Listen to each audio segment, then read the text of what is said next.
হুঙ্কার আর ইসরায়েল পর সফরেন্টির উপরে যে হামলা একই সূত্রে গাথা।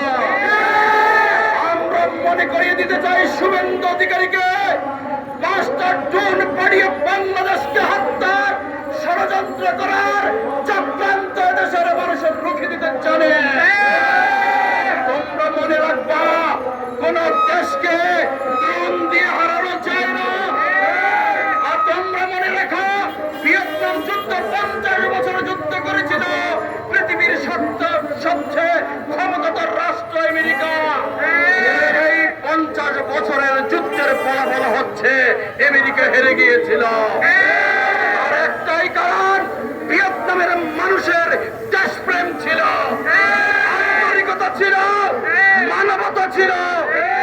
কোনো দেশপ্রেমিকের নাগরিকের সাথে অস্ত্র দিয়ে যুদ্ধ করা যায় না। বাংলাদেশের মানুষের রক্ত দিয়ে স্বাধীনতা এনেছে। বাংলাদেশের মানুষ রক্ত দিয়ে বাসা কেড়ে নিয়েছে। তোমরা যদি মনে করো এই জাতিকে স্তব্ধ করে দিবে, তোমরা বোকার স্বর্গে বাস করছো।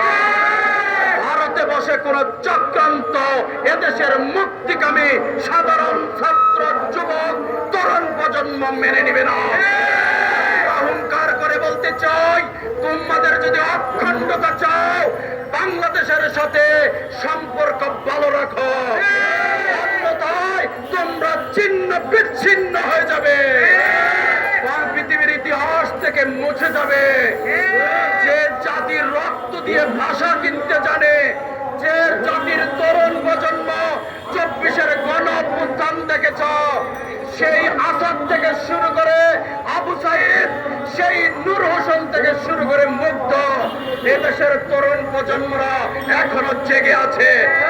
পৃথিবীর ইতিহাস কেটে দেখো, পৃথিবীর যত বিপ্লব হয়েছে এই তরুণ প্রজন্মের হাত দিয়ে। আজকের বাংলাদেশের তরুণ প্রজন্মরা জেগে আছে। 24-এর গণঅভ্যুত্থান সফল করেছে, বেশিবাদ বিদায় করেছে।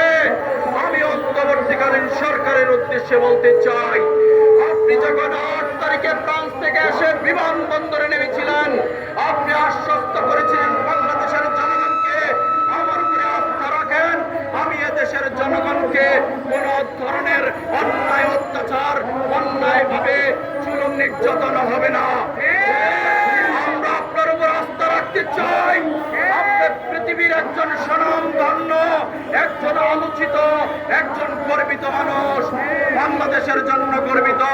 বাংলাদেশে যে অন্যায় অত্যাচার হচ্ছে, এখনো দ্রব্যমূল্যের দাম বাড়ছে, নিরীহ মানুষের মামলা শিকার হচ্ছে, ন্যায্য অধিকার নিয়ে রাস্তায় দাঁড়ালে হামলা হচ্ছে, এটার প্রতিরোধ আপনাকে করতে হবে।